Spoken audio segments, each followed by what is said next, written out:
Hello and welcome, Incredible Abhishek. So we are continuing with our paper 2 topics and हम argument के कुछ important topics देख रहे थे. तो इसमें से एक और टॉपिक है यूनिफॉर्म सिविल कोड और ये भी टॉपिक है, इसके बारे में बहुत कॉमन टॉपिक में से एक है, बट सिंस एक प्रॉपर आर्ग्यूमेंट आने के चांसेस बने रहते हैं, इसी वजह से करना है. ज़्यादा टाइम नहीं लेते हुए इसको कम्प्लीटली देख लेंगे. वही फॉर्मेट रहेगा. क्या है, 7 टॉपिक्स हमने 7 पॉइंट्स हम देखते हैं फॉर एंड अगेंस्ट दोनों में, और इन दोनों में आपको 5 से 6 पॉइंट्स अच्छे लिखने हैं दोनों में, और you will be getting very good marks. Uniform civil code होता क्या है? यूनिफॉर्म सिविल कोड होता है, पहले तो कोड क्या होता है? कोड एक तरीके से कंपाइलेशन ऑफ लॉज. सिविल का मतलब क्या होता है? सिविल और क्रिमिनल लॉ आप जानते होंगे. तो क्रिमिनल नहीं, जो कि non criminal cases, that is civil. Uniform मतलब वन.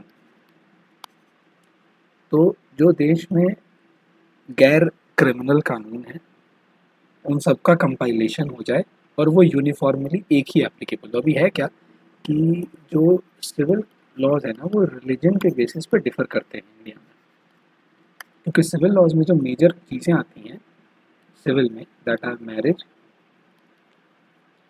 डिवोर्स, सक्सेशन, अडॉप्शन, ये सब मेजर आती हैं सिविल लॉज में.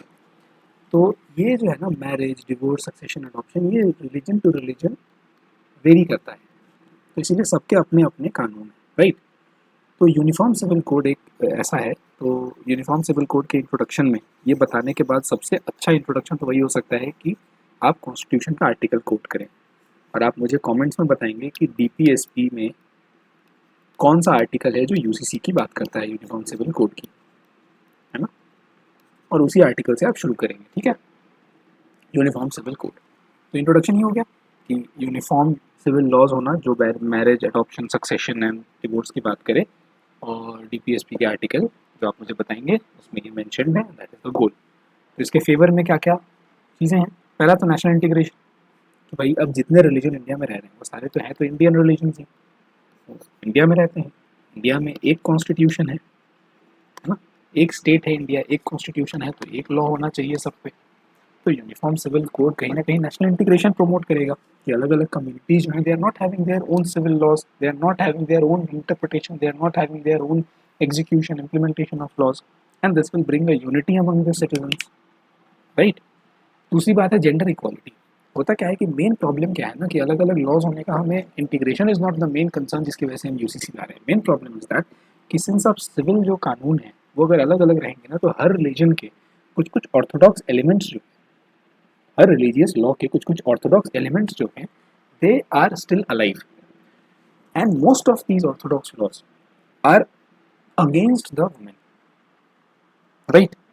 तो अगर आप अलग अलग सिविल लॉज को रहने दोगे, एग्जिस्ट करने दोगे, तो that will ultimately hinder the process of gender equality, women empowerment. तीसरी चीज़ क्या है? Simplification of laws. अब जुडिशरी है, जुडिशरी तो एक ही है. अब उस जुडिशरी में रिलीजन के बेसिस पे लॉ का इंटरप्रिटेशन होता है, क्योंकि अलग अलग है सबका. कोई मुस्लिम है तो उस पर मुस्लिम वाला एक्ट लगता है, कोई हिंदू है तो हिंदू मैरिज एक्ट लगता है, स्पेशल मैरिज एक्ट लगता है बाकी रिलीजन्स का. तो कहीं ना कहीं जुडिशियल इंटरप्रिटेशन जो है वो बड़ा मुश्किल हो जाता है. तो अगर एक यूसीसी आ जाएगा तो कहीं ना कहीं जो लॉज हैं वो सिंप्लीफाई हो जाएंगे. तो जुडिशियरी, लीगल प्रोसेस जो है वो ज़्यादा एक्सेसिबल एंड अंडरस्टैंडेबल बनेगा लोगों के लिए. फिर सेक्युलरिज्म. इंडिया एक सेक्युलर कंट्री है, उस सेक्युलर एथोस को मेंटेन करने के लिए कोई भी कम्युनिटी को कोई प्रेफरेंशियल ट्रीटमेंट नहीं मिलनी चाहिए. और जब आप किसी कम्युनिटी को प्रेफरेंशियल ट्रीटमेंट नहीं देना चाह रहे हैं, यानी आप सबको यूनिफॉर्म ट्रीटमेंट देना चाह रहे हैं, तो यही uniform treatment in the civil code, in the civil laws is UCC. समझिए बात को, किसी कम्युनिटी को आपको स्पेशल प्रेफरेंस नहीं देना. इसका मतलब है कि हर कम्युनिटी को आपको यूनिफॉर्म रखना है, और यूनिफॉर्म रखने में जब आप सिविल लॉज में भी यूनिफॉर्मिटी ला रहे हैं तो दैट इज सेक्युलरिज्म को भी आप इंश्योर कर रहे हैं. किसी कम्युनिटी को आपने सबको बराबर रख दिया. जुडिशियल कंसिस्टेंसी, वही हमने बात करी है. जुडिशरी जो है वो बेटर डिसीजंस बना पाएगी बिकॉज एक ही सेम लॉज जो है वो सभी पे अप्लाई होंगे, राइट. फिर है मॉडर्नाइजेशन ऑफ लॉज. है क्या कि बहुत ज़्यादा जो पर्सनल लॉज हैं ये बहुत ज़्यादा आउटडेटेड है। कैसे? क्योंकि इसमें बहुत सारे ऑर्थोडॉक्स एलिमेंट्स भी हैं इन लॉज में। अब ऐसे जो ऑर्थोडॉक्स एलिमेंट्स हैं ना, these orthodox elements are ultimately hindering the development and progression towards the modernization। तो कहीं ना कहीं अगर हम यूसीसी लाएंगे तो ये पर्सनल लॉज की ये जो आउटडेटेड चीज़ें हैं इसको भी हम मॉडर्नाइज करेंगे। फिर उसका ग्लोबल इमेज। अब ग्लोबल इमेज में क्या बात आ जाती है कि यूसीसी अगर हम लाएंगे तो हमने इंडिया एक बहुत डाइवर्स नेशन है जहाँ पे डाइवर्स कंट्रीज़ की डाइवर्स कम्युनिटीज़ हैं, डाइवर्स रीजन है, डाइवर्स लैंग्वेज है और इन सब के डाइवर्स इंटरेस्ट हैं। इन सारे डाइवर्सिटी के बावजूद अगर एक यूनिफॉर्म सिविल कोड इंडिया में आता है तो दुनिया में एक ऐसा मैसेज जाएगा। क्या मैसेज जाएगा?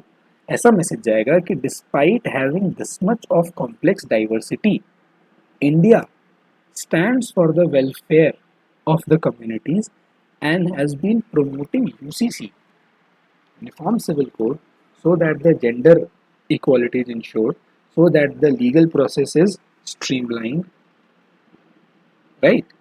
तो कहीं ना कहीं ग्लोबल इमेज ऐसी बनेगी कि इंडिया इज अ कंट्री जो डाइवर्सिटी मैनेजमेंट में, डाइवर्स इंटरेस्ट हो, लैंग्वेज हो, रीजन हो, कम्युनिटी हो, ओपिनियन हो, इसको मैनेज करने में it is very successful. And जब वर्ल्ड स्टेज की हम बात करते हैं तो वर्ल्ड स्टेज में भी we talk about that world में बहुत सारी डाइवर्स प्रॉब्लम्स हैं। मल्टी कल्चरलिज्म जिसको बोला जाता है, अलग अलग कल्चर्स एग्जिस्ट कर रहे हैं।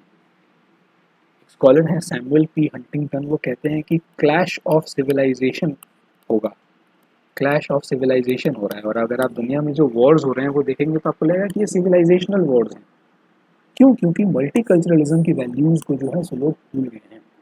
और इंडिया अपने डोमेस्टिकली इतना डाइवर्स होने के बाद अगर वो अच्छे से मैनेज कर रहा है तो India will become a very key player at the world stage, बड़ा इंपॉर्टेंट प्लेयर बन जाएगा वर्ल्ड स्टेज पे to manage the diversity, manage the clash of civilisation, right? So this is something. अब कुछ अगेंस्ट में आर्ग्यूमेंट देख लेते हैं। अगेंस्ट में क्या बातें हैं? पहली चीज़ तो ये है कल्चरल एंड रिलीजियस डाइवर्सिटी। अब इंडिया में जो डाइवर्सिटी है उसके डाइवर्स इंटरेस्ट है ना? चांसेस हैं कि अगर आप यूनिफॉर्म सिविल कोड लाइएगा तो कहीं ना कहीं आप इस डाइवर्सिटी को, जो डाइवर्सिटी आपकी ब्यूटी है, आपका एक एसेट है, उसको आप यूनिफॉर्मिटी की तरफ ले जाइएगा। तो अगर आप यूनिफॉर्मिटी की तरफ ले गए तो ये जो ब्यूटी और एसेट था आपका डाइवर्सिटी, ये कहीं ना कहीं चला गया। और ये जो डाइवर्स इंटरेस्ट हैं, ये सारे डाइवर्स इंटरेस्ट को अलग अलग तरह से केटर करना इज इम्पॉर्टेंट, ना कि इनको यूनिफॉर्मलाइज कर देना। दूसरा क्या है? Resistance from communities. Of course specially जो माइनॉरिटी कम्युनिटीज हैं इंडिया में, दे विल रेजिस्ट दिस। अब समझिए क्यों रेजिस्ट करेंगे। Minority will see that UCC जब होगा, बनेगा, यूनिफॉर्म सिविल कोड बनेगा, तो ये डोमिनेटेड होगा किस चीज़ से? By the interest of home, by the interest of the majority community. They have this fear, इसकी वजह से दे ऑलवेज रेजिस्ट। उसके बाद है माइनॉरिटी राइट, सेम इसी का कंटिन्यूएशन है। कैसे? कि अगर ये रेजिस्ट कर रहे हैं, क्यों? क्योंकि इनको लग रहा है कि हमारे जो इंटरेस्ट हैं वो मेजॉरिटी डोमिनेट कर देगा। तो होगा क्या कि अगर मेजॉरिटी के, अगर यूनिफॉर्म सिविल कोड जो है वो मेजॉरिटेरियन बन जाएगा, कि जो मेजॉरिटी कम्युनिटी का जो प्रोसीजर था, जो लॉज था, वही यूसीसी बन गया ज़्यादातर, तो कहीं ना कहीं जो माइनॉरिटी कम्युनिटीज़ थी उनके जो राइट्स हैं, जो कि हमारा कॉन्स्टिट्यूशन भी प्रोटेक्ट करता है, कहीं ना कहीं वो खतरे में जाएंगे। तो ये माइनॉरिटी कम्युनिटीज़ को ये एक दिक्कत भी है। फिर कुछ प्रैक्टिकल चैलेंजेस। प्रैक्टिकल चैलेंजेस ये हैं कि सबसे पहले तो यूसीसी बनाने से सबसे पहला का स्टेप ये है कि एक डायलॉग होना, डायलॉग बिटवीन द कम्युनिटीज़। अब आप इमेजिन कीजिए मैरिज, जहाँ पे एक जगह एक पर्सनल लॉ में मोनोगैमी अलाउड है तो कहीं पे पॉलीगैमी अलाउड है। कहीं पे हमने देखा था कि ट्रिपल तलाक जैसे प्रैक्टिसेस प्रेवेलेंट थे। कहीं पे सक्सेशन में अगर हम देखते हैं तो वुमेन को लेकर के सक्सेशन राइट्स काफ़ी कम हैं। तो इतने ज़्यादा डाइवर्स इंटरेस्ट हैं अलग अलग कम्युनिटीज़ के सिविल लॉज में, उसको एक जगह लाना और एक कॉम्प्रिहेंसिव डॉक्यूमेंट बनाना, this has a very major practical challenges. and ultimately we might end up in not making a good document, because ये कभी भी ये जो डायलॉग है ये फ्रूटफुल होने के चांसेस बहुत कम है। एप्रीहेंशन है कि ये फ्रूटफुल होगा। किसके एप्रीहेंशन है? जो क्रिटिसाइज करते हैं यूसीसी को। फिर political opposition, of course political opposition होना ही होना है, क्योंकि एक पर्टिकुलर कम्युनिटी जो कि एप्रीहेंसिव है इस पर्टिकुलर स्टेप के पीछे, वो ये कम्युनिटी है जिसको डर लग रहा है, जो रेजिस्ट कर रही है, जो फियरफुल है यूसीसी को लेकर के। उस पर्टिकुलर कम्युनिटी को रिप्रेजेंट करने वाली पॉलिटिकल पार्टी भी अपोज करेंगी, उस पर्टिकुलर कम्युनिटीज के रिलीजन के जो रिलीजियस ग्रुप्स हैं वो भी अपोज करेंगे। तो कहीं ना एक अपोजिशन होगा इस चीज़ को लेकर के। ऑटोनॉमी लॉस, ऑफ कोर्स अगर कहीं ना कहीं आज के दिन में सारी जो सेपरेट कम्युनिटीज़ हैं इनके पास क्या है? इनके पास अपनी ऑटोनॉमी है। किस चीज़ को लेकर के? सिविल लॉज को लेकर के, है ना। बट अगर यूसीसी आ जाता है तो ये जो कम्युनिटी के पास ऑटोनॉमी है ये कहीं ना कहीं चली जाएगी। तो चांसेस है कि ये कम्युनिटी, एंटायर कम्युनिटी भी जो है वो थोड़ी सी लेस एम्पावर्ड फील करे, right. That is not right ना। अब देखो, आप हो सकता है किसी एक पर्टिकुलर कम्युनिटी एक्स को आप मानो कि वो सही है, किसी को आप वाई मानो, that is a different thing. But आप एक चीज़ समझो कि अगर कोई कम्युनिटी अपने आप को लेस एम्पावर्ड समझेगी तो आपको नहीं लगता है कि ये थोड़ी सी अलूफ, यानी अलग अलग होनी शुरू हो जाएगी धीरे धीरे। तो ये कहीं ना कहीं इंडिया की जो यूनिटी एंड इंटीग्रिटी है उसके अगेंस्ट जा रहा है ये बात ये है।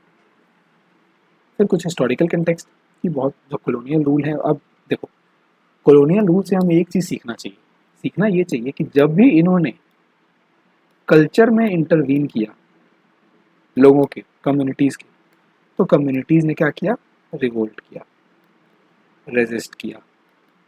यानी एक पर्टिकुलर कम्युनिटी, स्पेशली इंडिया में एक पर्टिकुलर कम्युनिटी जो है ना वो सब कुछ बर्दाश्त कर सकती है, बट अपने कल्चर में इंटरवेंशन बर्दाश्त नहीं कर सकती है। तो एक हिस्टोरिकल एग्जांपल ये लेते हुए हमें बहुत ज़्यादा ध्यान ये बात का रखना पड़ेगा कि यूनिफॉर्म सिविल कोड आप लाइए, बहुत ज़रूरी चीज़ है, लाना ज़रूरी है, आई एग्री। बट इसको लाने समय ना बहुत ज़्यादा सेंसिटिवली इसको फ्रेम किया जाए। अगर ज़रूरी पड़े तो मल्टीपल राउंड्स ऑफ कॉन्फ्रेंसेस किए जाएं, सो दैट कि डायलॉग जो है वो कुछ फ्रूटफुल रिजल्ट दे। जब डायलॉग फ्रूटफुल रिजल्ट देगा उसके बाद ही जा करके ये यूनिफॉर्म सिविल कोड जो है वो सक्सेसफुल हो पाएगा। तो ये बात है, यही कंक्लूजन में भी है। यूनिफॉर्म सिविल कोड का एम है कि यूनिफॉर्मिटी एंड इक्वालिटी आए, बट कुछ कंसर्न्स हैं इसको लेकर के, जैसे cultural preservation, autonomy and other practical challenges. However इन सारे चैलेंजेस को सॉल्व करने के लिए डिबेट एंड डायलॉग होना बहुत ज़रूरी है। और अल्टीमेटली ये जब होगा तो इंडिया जो कॉन्स्टिट्यूशनल उसका विजन है, जो गोल है डीपीएसपी में पार्ट 4 में, उसको फुलफिल करके और एक सुपर पावर की तरफ या एक विकसित भारत की तरफ, ना आजकल हर जगह विकसित भारत संकल्प को आप यूज़ कर सकते हैं, बिकॉज गवर्नमेंट बहुत यूज़ कर रही है। तो विकसित भारत की तरफ एक स्टेप लेगा। This is what the topic is. ठीक है, थैंक यू।